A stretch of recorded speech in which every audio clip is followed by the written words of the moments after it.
Alright, let's dive into a hypothetical scenario that's about as likely as a vegan barbecue at Ted Nugent's ranch. What if America annexes Canada and Greenland? Now, before our neighbors to the north start stockpiling maple syrup and poutine in underground bunkers, let me assure you, this is purely an exercise in what-if absurdity. This isn't about predicting the future. It's about holding a funhouse mirror up to America's past and present foreign policy tendencies. Because let's be honest, the idea of the US just absorbing entire countries like a particularly ambitious game of Risk is about as American as apple pie made from aggressively patented apples. So buckle up, because we're about to embark on a wild ride through the geopolitical wilderness, exploring the potential consequences of this outrageous scenario. And trust me, it's going to be a bumpy one. Hold on to your hockey sticks and polar bear pajamas, folks, because things are about to get interesting. Now, you might be thinking America annexing Canada. That's crazy talk. We're like best friends, right? And yeah, today we share a border that's more like a friendly handshake than a militarized zone. We share a love of hockey, a disdain for good healthcare, and a mutual inability to make a decent cup of tea. But let's not let all that shared history blind us to the fact that America has a bit of a complicated past when it comes to its northern neighbors. I mean, we did try to conquer Canada a couple of times. Remember the War of 1812? Yeah, that didn't go so well. Turns out invading a country in winter is about as fun as a root canal, with snowshoes.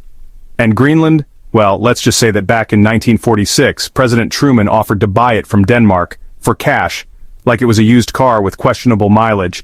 Denmark, understandably, said, thanks but no thanks. The point is, America's relationship with Canada and Greenland hasn't always been all moose hugs and igloo sleepovers. There's a history there. A history that suggests, maybe, just maybe, the idea of annexing them isn't as outlandish as it seems.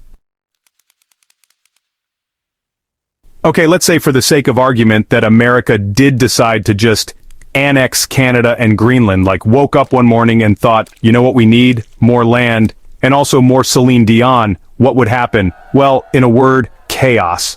First off, the international community would lose its collective mind. Can you imagine the UN Security Council meeting? It would be like a diplomatic dumpster fire. China and Russia would have a field day, using the opportunity to denounce American imperialism and cozy up to whatever countries were left. Our allies in Europe would be horrified. The UK, France, even those plucky Germans, they'd all be condemning the move. NATO? Forget about it. The alliance would crumble faster than a Timbit in a hurricane. And Canada's allies? Well, let's just say things could get awkward at the next Commonwealth meeting. The Queen would not be amused, and Australia might have to update its tourism slogan from "Where the bloody hell are ya?" to "At least we're not bloody America now, are we?" Now let's talk about how Canada itself would react to this whole annexation thing. Spoiler alert, not well. Canadians are a proud bunch. They're like the chill, polite cousins of Americans. But even the chillest Canadian has their limit. And being forcibly absorbed into the United States, that's like way past the limit. You'd see protests erupting from Vancouver to Halifax. People would be more outraged than a moose being denied entry to a Tim Hortons. And Quebec? Don't even get me started on Quebec. They've been trying to separate from Canada for decades. Being annexed by the US would be like pouring gasoline on their independence movement. They'd be declaring sovereignty faster than you can say poutine. The point is, annexing Canada wouldn't be like some friendly merger. It would be more like a hostile takeover, and it would turn America's northern border into a hotbed of unrest and resistance. Not exactly the recipe for a stable and prosperous North America. Section 5. Greenland's uncertain fate, between autonomy and opportunity. So, we've covered Canada's likely reaction to being annexed by the United States. Spoiler, not great. But what about Greenland? Well, Greenland's a bit of a different story. They're already part of the Kingdom of Denmark, albeit with a high degree of autonomy. Some Greenlanders might actually see annexation by the United States as an opportunity. After all, the United States is a global superpower with deep pockets. Annexation could mean access to better infrastructure, healthcare, and education. It could also mean more jobs and economic opportunities, particularly in industries like mining and tourism. But let's be real, there's a flip side to this coin. Annexation would mean giving up a significant degree of autonomy. It would mean becoming subject to United States laws and policies, which, let's face it, haven't exactly been stellar lately. And it would mean risking their unique cultural identity, which is closely tied to their Inuit heritage and their connection to the Arctic landscape. Section 6, Economic Boon or Boondoggle, Resources, Trade, and the Price Tag of Annexation. Alright, let's talk dollars and cents, or should I say, loonies and greenbacks. On the surface, annexing Canada and Greenland might seem like an economic slam dunk for the United States. I mean, we're talking about a treasure trove of natural resources, oil, timber, minerals, you name it. Plus, Greenland has those rare earth elements that are all the rage these days, and let's not forget about the trade.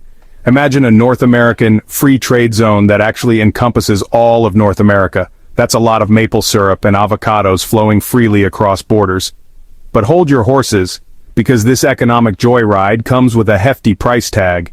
First off, there's the cost of actually integrating Canada and Greenland into the US economy. We're talking about infrastructure upgrades, social program harmonization, the whole shebang. And let's not forget about the potential economic fallout from international sanctions and trade disputes. Then there's the issue of those natural resources. Extracting them is expensive and often environmentally damaging. And who's going to bear the brunt of that cost? You guessed it, the American taxpayer. Section 7, the melting pot overflows, cultural integration and the rights of Indigenous peoples. America likes to think of itself as a melting pot, a glorious gumbo of cultures and ethnicities all simmering together in perfect harmony. But let's be real. Integrating millions of Canadians and Greenlanders into the United States would be like adding a gallon of ice water to that gumbo. Sure, Canadians and Americans share a lot of cultural similarities. We both like hockey, bad reality TV, and complaining about the government. But there are also some key differences. Canadians are generally more polite, they have a more robust social safety net, and they don't view healthcare as a luxury good. And then there's the issue of language. French is an official language in Canada, and Quebec in particular is fiercely proud of its French heritage. Integrating Quebec into the United States would be like trying to fit a square peg into a round hole. A square peg that speaks French and really likes cheese curds.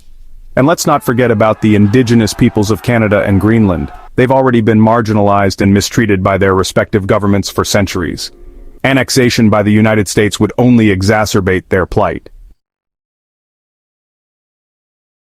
Section 8, A Frozen Future, Environmental Impacts, and the Race for Arctic Dominance. Okay, let's talk about the big chill, the Arctic. Annexing Canada and Greenland would give the United States a much larger footprint in the Arctic, a region that's becoming increasingly important due to climate change and the melting of the polar ice caps. This could be seen as a strategic advantage, giving the United States greater access to shipping routes, natural resources, and military positioning. But here's the catch. The Arctic is a fragile environment, already under threat from climate change. Increased U.S. presence in the region would likely lead to more drilling, mining, and shipping, all of which would accelerate the melting of the ice caps and contribute to rising sea levels. And let's not forget about the geopolitical implications. Russia and China are also vying for influence in the Arctic. Annexing Canada and Greenland would be like firing a starting pistol in a race for Arctic dominance, a race that nobody wins. Section 9, Conclusion, A Chilling Prospect, Annexation and the Price of Power. So, there you have it.